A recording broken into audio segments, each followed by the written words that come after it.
В описании вы всегда можете найти мою ссылку для доната у официального партнера игры магазина BuffBuff. И здесь действительно самые низкие цены. Это не реклама, это просто факт. Задонатив через мою ссылку, вы поддерживаете канал. Я вам за это премного благодарен. Всем здравствуйте, мы на глобальном сервере, вторая фаза финального босса 7 сезона сегодня, как началась, в демо-режиме началась, то есть у нас есть еще полдня, чтобы подготовить свои команды. Давайте посмотрим, что у меня здесь получилось. Начнем с команды призыва. Здесь команде призыва не то чтобы легко выживать, это у нас версия с Тиамат, я пока что другие не тестировал, только 6 основных команд. Схему снаряжения вы видите, тайминги у нас здесь вот такие, то есть я их вообще не менял. Те, что были, те и оставил. Я понимаю, что они здесь не факт, что работают, точнее 100% не работают. Я их здесь оставил, и урон получился вполне себе неплохой. Сразу скажу, что эта команда у меня набила 400 миллионов при первом бою. То есть в первом же бою 400 миллионов набила. Это вполне себе неплохо, учитывая, что до этого она набивала 630. Расстановка та же самая. Что я здесь изменил? Я изменил здесь снаряжение Эрзеласа, я добавил ему защиты, то есть поставил вот этот нагрудник с защитой, и дал ему вот этот артефакт. Этот артефакт дает длительное восстановление. Почему именно его? Плюс ко всему он снижает урон по области, который наносится Эрзеласу. Почему именно его и именно ему? Потому что Эрзеласу, я не знаю по каким причинам, прилетает основной урон в бою. То есть он умирает первым. Всегда здоровье пониженное именно у него. То есть весь урон почему-то идет ему. Я не знаю, как это работает. Я читал все навыки, да, то есть не вижу я такой причины. Если знаете, подскажите, почему именно Эрзелас получает этот урон. Я сравнивал очки здоровья максимальные, защиту, атаку у всех героев, которые здесь есть. И ни по одному критерию он не проходит, что у него там либо минимальная, либо максимальный какой-то параметр. Почему именно ему прилетает, я не знаю. Еще я поменял у Бернейд, тоже поставил нагрудник с защитой, потому что после Эрзеласа умирала она, то есть ей тоже было очень тяжело. При этом ускорение, да, и вот этот талант на ускорение, у всех остался тот же самый. Ничего я тут не трогал. Видим, все, что я показывал в тех видео в прошлых, все осталось таким же. Как они выживают, честно, я не знаю. Но они выживают, и урон, в принципе, вполне себе неплохой. Да, с просадкой, но мы увидим, что у других просадки тоже есть. И даже побольше. Вторая команда — это команда горения. Схему снаряжения вы видите. Я просто взял ту команду горения, которую использовал с Ашетиусом. Но вместо Ашетиуса я поставил Синарелла. Здесь нам нужен второй герой поддержки. Тайминги, так, я оставил... Нет, я их поменял. Я убрал ограничения, убрал все. И этих ограничил 2 на 15 секунд. Не знаю почему, но таким образом получается больше. Расстановка у нас здесь, по-моему, такая же, как и была, плюс-минус, да, только здесь уже Синарелл вместо Ашетиуса. И нашим героям поддержки, то есть это у нас Крисос, я добавил сопротивление больше 300. И Синареллу тоже сопротивление выкрутил. Я ему поставил вот этот сет на снижение урона, потому что выживать точнее им здесь сложно. Ускорение навыков максимум. И, соответственно, посох, для того, чтобы Синарелл дополнительно щиты давал. И вот этот мифический предмет, чтобы ускорение навыков было больше. Ну и, собственно, все. У Дурема ничего не изменилось, мы его одеваем максимально в урон и точность достаточную для того, чтобы воспламенение накладывалось 10 эффектов. Пайксон такой же остался, как и был. Ну и, в принципе, наверное, все. Карф остался такой же, он у нас здесь с ракушкой. По-моему, я использовал останки ведьмы, здесь у нас ракушка. С ней получается лучше. Ну и все.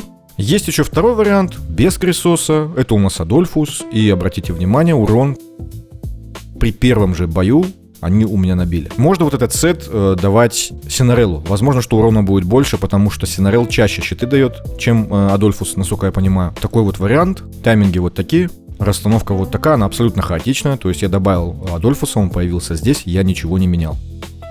И у Адольфуса также сопротивление, да, то есть герои поддержки у нас здесь получают сопротивление, иначе они не смогут поддерживать выживание команды. И Синарелл вот, тоже с сопротивлением. В остальном все то же самое, то есть я никому здесь сопротивление не выкручивал. Раздачи никакой нету, то есть здесь Дурем также максимально в урон, и в принципе все. Ну и, соответственно, 330 миллионов, как я уже сказал, они набивают. То есть плюс-минус столько же. Учитывая, что это была первая прогонка, не знаю. Команда сбора. Она здесь изменение единственное. Это у нас сопротивление. Схему снаряжения вы видите. Тайминги у нас не изменились. То есть их просто нету.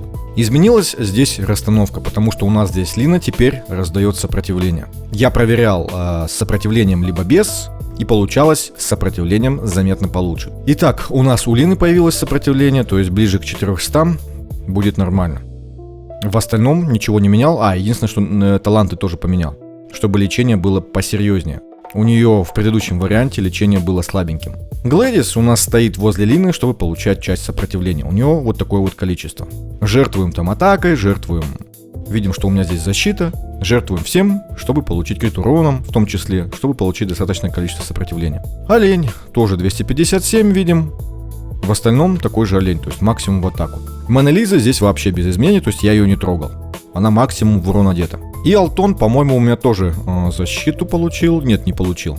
Ну и, собственно, все. Расстановка, потому что здесь талант у Лины на раздачу сопротивления. Поэтому они здесь. Ну, конечно же, аура у нас здесь на атаку. До усиления босса, то есть на первой фазе, они у меня наносили 860 миллионов. То есть просадка не сильно большая. Команда яда изменилась. У нас здесь появился второй герой поддержки. Это у нас Агок. То есть и Рейта, и Агок. Ну вот так вот. Я честно скажу, что команду я взял у китайца. То есть я просто скопировал ее. И здесь у нас видим, что у Твича появились часы.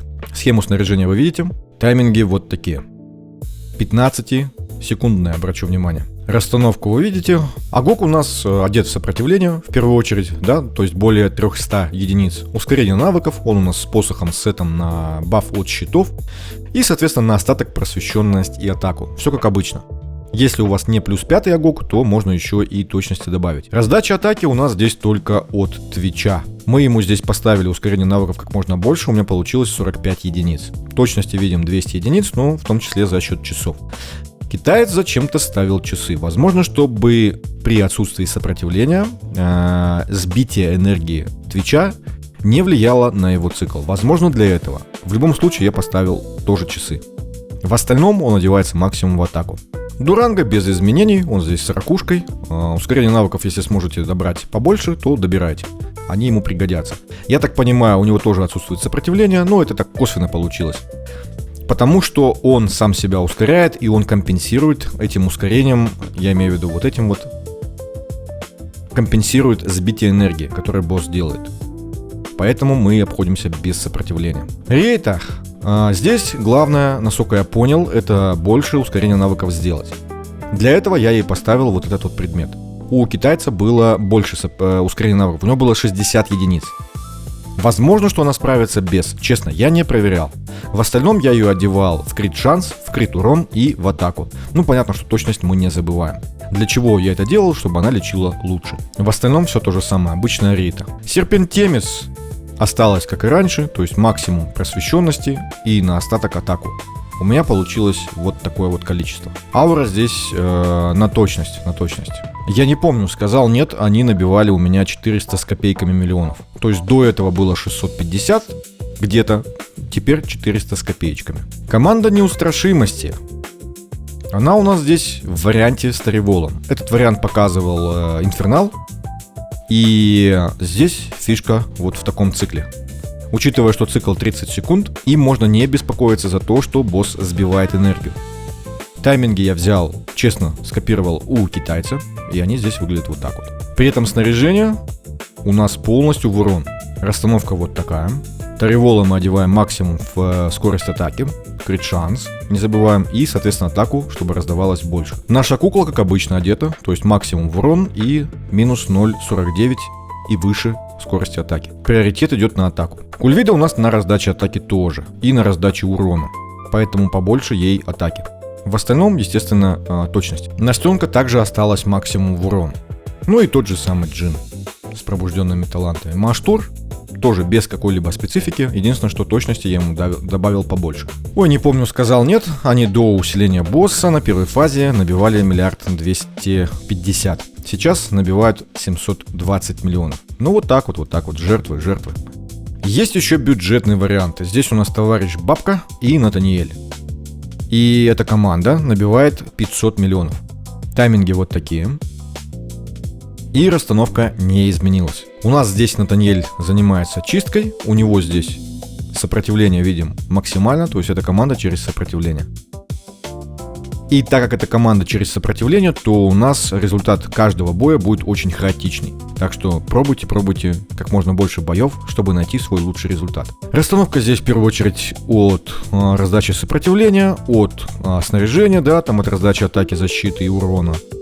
Кульвида выглядит вот так. Здесь сопротивление, Здесь сопротивление, то есть где-то 170 сопротивления необходимо собрать. Жертвуйте уроном, тут как бы вариантов нету, приходится жертвовать уроном. Кульвида я уже показал, она здесь сопротивление в раздаче атаки и на разломе. Настенка 171, в остальном максимум в урон. Кстати, здесь у нее избыточная вещь на раздачу урона, это мой косяк, имейте это в виду. Товарищ Бабка, я оставил ей ускорение навыков максимальное, которое мог собрать. Ей главное 72 единицы, если больше, будет лучше. Точность и сопротивление. Ну и собственно все. И напоследок команда Ауры. Схему снаряжения вы видите. Эта команда у меня набивала Старесии плюс 4, набивала 1 150 000 000. После усиления босса она максимум мне нанесла 835. Тайминги у нас остались все те же самые, абсолютно. Шахла у нас осталась такая же, как и была, единственное, что сопротивление добавилось. В остальном все то же самое. Точность и ускорение навыков около 40 единиц. Все. Линкас остался таким же, каким и был, но сопротивление у него, видим, более 300 единиц. И ускорение навыков, обращу внимание, осталось 72 и выше. Таресия у нас обходится без сопротивления, потому что с Шахла ее разгоняет. Достаточно для того, чтобы она по этому поводу не переживала. Она одета как обычно, то есть никаких изменений у нее нету. Дианта тоже имеет огромное количество сопротивления. У меня сопротивление здесь, сопротивление здесь. С этой руной мне очень повезло, плюс 4 я получил. Но даже если бы не получил плюс 4, то я поставил бы другую руну без сопротивления, а сопротивление добирал бы где-то еще. То есть это не критично. Здесь сопротивление, то есть мы выискиваем сопротивление. На остаток уже добавляем атаку, в первую очередь, потому что она ее раздает. Крит шанс, крит урон, все как обычно.